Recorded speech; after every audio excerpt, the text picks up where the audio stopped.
So I stay telling y'all there's levels to this. This is the key to becoming assistant of the year, and that stylist is gonna love you forever. So the key is to...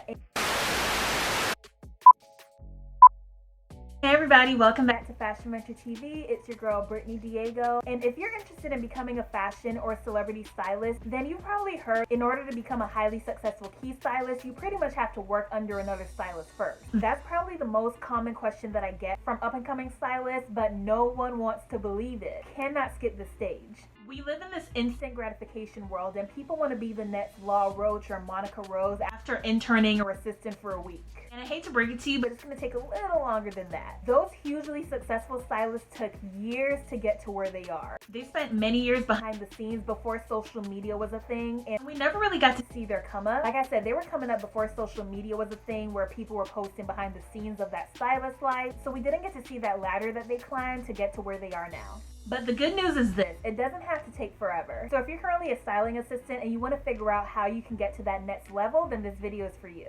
Here's some quick tips to make your trip to the top a little faster.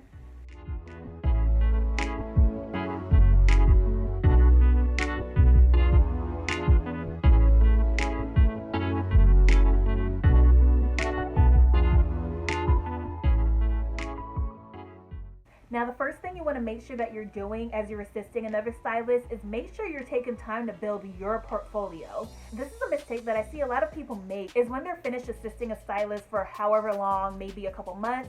Some people have been assisting for years, and they finally decide, okay, it's time to go out on my own, time to book my own jobs, and they have nothing to show in their own portfolio. Even if you're the one who pulled the dress that ended up on the cover of that magazine, it's still that stylist's work, so you don't get to put that in your portfolio unless you have some type of agreement with them. But other than that, assistant work is not your work. So when you're assisting, make sure that you're taking time out to conceive, plan, and execute your own shoots. When I was a stylist assistant, I was working for her during the week, and I would do my test shoots on the weekend. So once your test shoots are up to par, you can start submitting them to magazines, and that's really how I got my start and really started transitioning from up under the stylist I was assisting, is by having my styling published in magazines. That's when I basically knew that it was time to spread my wings.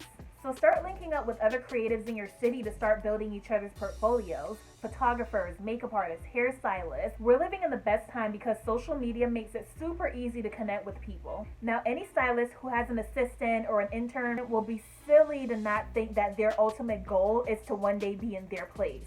So we know that you're assisting in hopes of becoming the key stylist one day. But if you fully support your boss's rise to the top, then it's going to come back to you tenfold. Just watch the return favors start pouring in once you prove that you're loyal to them and that you're really there for the craft and not for the perks. You have to prove your loyalty to the stylist and prove that you're not just there to be around celebrities or to go to fashion shows, that you're actually in this because you're passionate about the job. More than anyone, the stylist that you assist has the power to make or break your career. They can give you an instant in on these big jobs simply by referring you, because word of mouth is everything in this industry. And you can get those jobs without any interview because people in the industry trust that person's word. You don't even have to show your portfolio because the strength of their word is respected that much. That's how powerful word of mouth is.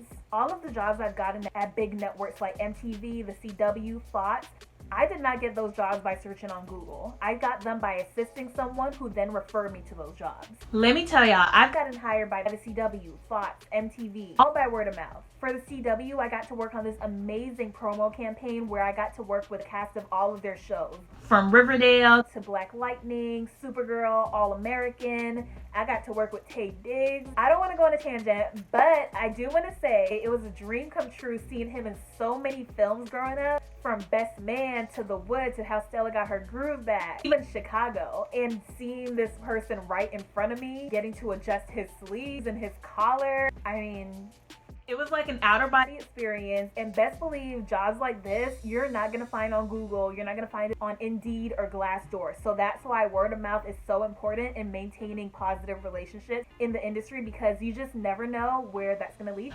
But with that said, stylists can stop your career cold by ruining what little industry credit you have starting out. Be patient, and most importantly, be loyal. That will take you so many places. Seriously, slow is the new fast when it comes to making it in the fashion industry. That's stylists that you assist, their clients are 100% off limits to you 100% of the time. Doesn't matter.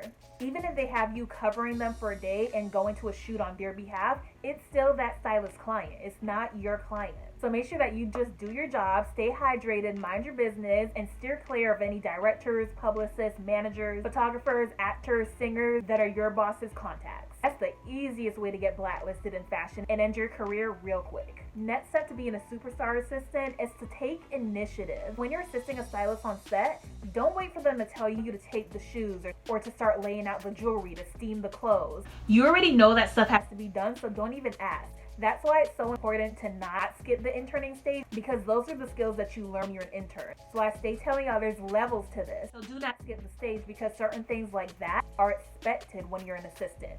So this is the key to becoming assistant of the year, and that stylist is going to love you forever.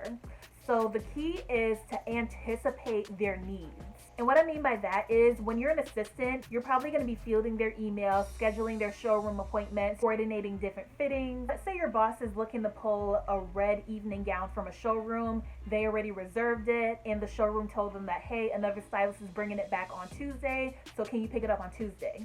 And then they email back, and remember, you're probably going to be fielding that stylist inbox because they're too busy focusing on other things. So they email you back, and they say, hey, the other stylist didn't bring it back in time, but it will be back on Wednesday. So the stylist is expecting this dress to be in their studio on Tuesday. What are you going to do? Are you going to tell the stylist, hey, so we don't have any red dresses for tomorrow's shoot? Or are you going to pound the pavement, look through the stylist showroom contacts, and start calling around to find out who has red dresses?